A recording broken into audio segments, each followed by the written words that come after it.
स्वागत है। आज हम एक बहुत ही दिलचस्प समीक्षा पर बात करने वाले हैं। ये रॉबर्ट कियोसाकी की मशहूर किताब रिच डैड पुअर डैड की हिंदी समीक्षा है। हाँ बिल्कुल।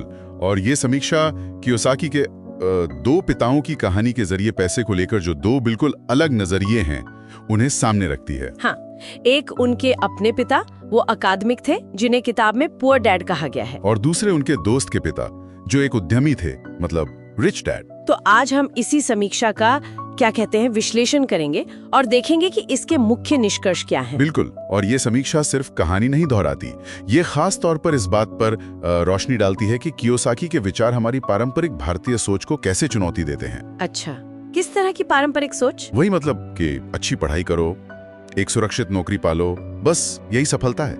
ये समीक्षा इस सोच पर सवाल उठाती है। इसका मकसद सिर्फ जानकारी देना नहीं है, बल्कि पैसे को लेकर हमारी जो धारणाएं हैं उन्हें शायद थोड़ा हिलाना है। और समीक्षा का एक सबसे मुझे लगता है दिलचस्प पहलू है वो विचार कि पैसे के लिए काम मत करो, पैसे को अपने लिए काम करने दो। हाँ, ये सुनने में तो अच्छा लगता है, पर इसका मतलब क्या है? सही बात है। ये सिर्फ एक नारा नहीं है। समीक्षा समझाती है कि रिच डैड की सोच कैसे बिल्कुल अलग थी।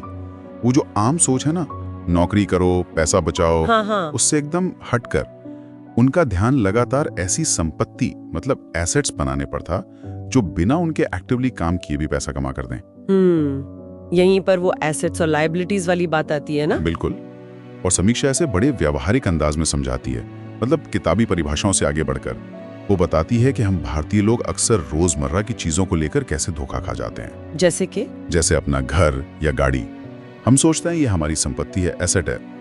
पर रिच डैड के नजरिए से, जैसे समीक्षा बताती है, अगर कोई चीज आपकी जेब में पैसा नहीं डाल रही, उल्टा पैसा निकाल रही है, तो वो एसेट नहीं है। अच्छा, वो लायबिलिटी है, भले ही समाज उसे कुछ भी समझे। ये तो सोचने वाली बात है। तो फिर इस तरह की समझ, मतलब ये वित्तीय ज्ञान आता कहाँ से है? क्योंकि स्कूलों में तो ये सब सिखाते नहीं है। आपने बिल्कुल सही पॉइंट उठाया। समीक्षा इसी बात पर काफी जोर देती है। हमारी जो फॉर्मल एजुकेशन है वो हमें अच्छा प्रोफेशनल, अच्छा कर्मचारी बनना तो सिखाती है, लेकिन पैसा मैनेज करना वो नहीं सिखाती। हाँ, ये तो सच है। और ये जो वित्तीय निरक्षरता है, इसे समीक्षा एक बड़ी समस्या मानती है। रिच डैड का संदेश समीक्षा के अनुसार यही है कि वित्तीय ज्ञान सिर्फ अकाउंटेंट्स या इन्वेस्टर्स के लिए नहीं है, सबके लिए जरूरी है। हाँ बिल्कुल, हर किसी के लिए जरूरी है, और इसे स्कूल के बाहर खुद मेहनत करके सीखना पड़ता है। तो ये वित्तीय ज्ञान का मतलब सिर्फ निवेश के बारे में जानना है या कुछ और भी है इसमें? नहीं, समीक्षा इसे सिर्फ निवेश तक सीमित नहीं रखती। उसका विश्लेषण कहता है कि असली वित्तीय ज्ञान अपनी भावनाओं को समझने में है, खासकर डर और लालच। अच्छा, भावनाओं का क्या लेना देना है। अक्सर यही भावनाएं होती हैं जो हमें खराब आर्थिक फैसले लेने पर मजबूर करती हैं।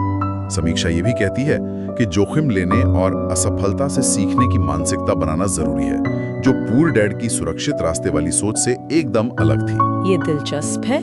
मतलब समीक्षा सिर्फ किताबी बातें नहीं बता रही, बल्कि उसके पीछे की साइकोलॉजी पर भी ध्यान दे रही है। लेकिन एक सवाल मन में आता है, क्या ये सब कुछ जैसा किताब में है वो भारतीय संदर्भ में पूरी तरह लागू होता है? ये बहुत जरूरी सवाल है, और समीक्षा इसे नजरअंदाज नहीं करती। वो साफ तौर पर चेतावनी देती है कि कियोसाकी की कई सलाहें, खासकर रियल एस्टेट या टैक्स से जुड़ी, हाँ, वो अमेरिकी सिस्टम पर आधारित हैं। उन्हें आप सीधे भारत में लागू नहीं कर सकते। समीक्षा किताब को एक तरह से सोच बदलने वाली प्रेरणा के तौर पर ज्यादा देखती है, ना कि कोई प्रैक्टिकल निवेश गाइड। अच्छा, मतलब ये एक माइंडसेट शिफ्ट करने वाली बात ज्यादा है। हाँ बिल्कुल। और समीक्षा ये भी कहती है कि स्थानीय मतलब लोकल फाइनेंशियल एडवाइजर से सलाह लेना बहुत जरूरी है। तो अगर हम संक्षेप में कहें तो ये हिंदी समीक्षा रिच डैड पुअर डैड को एक ऐसी किताब बताती है जो हमें नौकरी की सुरक्षा वाली मानसिकता से हटकर सोचने को कहती है। हाँ, वित्तीय स्वतंत्रता की दिशा में मुख्य संदेश क्या है? संपत्ति बनाओ, वित्तीय ज्ञान हासिल करो और पैसे को अपने लिए काम पर लगाओ। बिल्कुल। मतलब समीक्षा का निचोड़ यही है कि आर्थिक सफलता सिर्फ मेहनत या अच्छी डिग्री पर निर्भर नहीं करती। सही कहा। बल्कि पैसे को लेकर आपकी समझ, आपकी मानसिकता पर निर्भर करती है।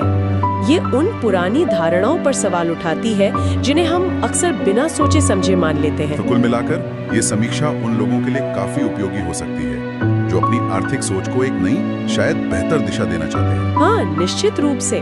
और जाते जाते एक विचार छोड़ जाते हैं जो इसी समीक्षा से प्रेरित है। अगर वित्तीय शिक्षा इतनी ही महत्वपूर्ण है जैसा कि समीक्षा कहती है, तो बड़े बड़े निवेश या जटिल रणनीतियों के बारे में सोचने से पहले आज अभी अपनी वित्तीय समझ को बेहतर बनाने के लिए वो सबसे पहला छोटा सा व्यवहारिक कदम क्या हो सकता है जिसे कोई भी उठा सकता है? सोचने वाली बात है।